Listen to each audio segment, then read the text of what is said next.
In the second step, we are going to find the relationship between entities. So what we'll do is, we'll take a pair of entities and we'll try to find a relationship between them. We'll do that for all the entities. We can even consider a singular entity and try to find binary recursive relationship, that is a relationship with the same entity. We can consider more than two entities to find ternary or higher level relationships. So let's begin our second step by marking the relationship between cage and animal. The procedure we are going to follow is, we'll take one instance of an entity and ask ourselves this question, that how many instances of the other side it's related to. For example, one cage has how many animals?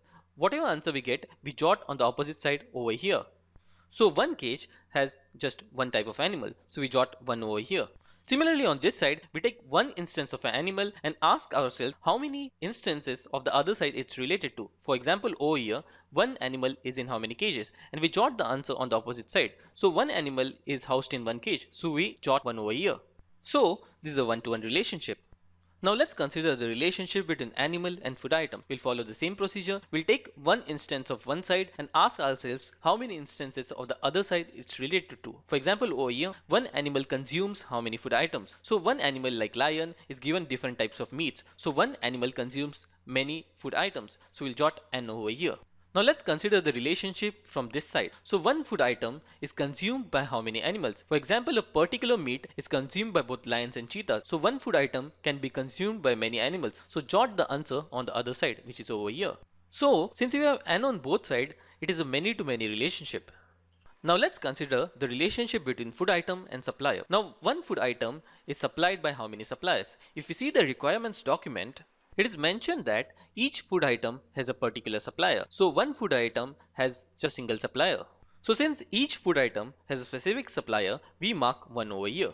Similarly, considering from this side, one supplier supplies how many food items, and we'll jot the answer on the opposite side. So one supplier perhaps may be supplying many food items. We'll jot n on this side. There is a one-to-many relationship between supplier and food item.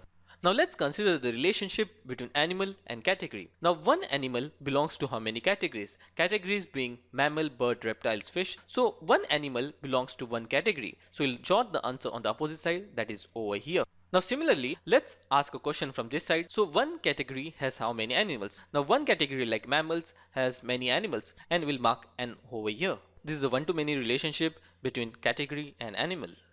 This is the final outcome of the second step in which we mark the relationship. There is a one-to-one relationship between animal and cage. There is a many-to-many relationship between animal and food item. There is a one-to-many relationship between supplier and food item. And there is another one-to-many relationship between category and animal. Now staff and emergency are sort of dangling entities which are not related to any other table. There is a generalization relationship between wet, in-house wet and external wet. So over here, all the common attributes will be put in this wet entity, and all the specific attributes will be in the subtypes, that is in-house wet and external wet.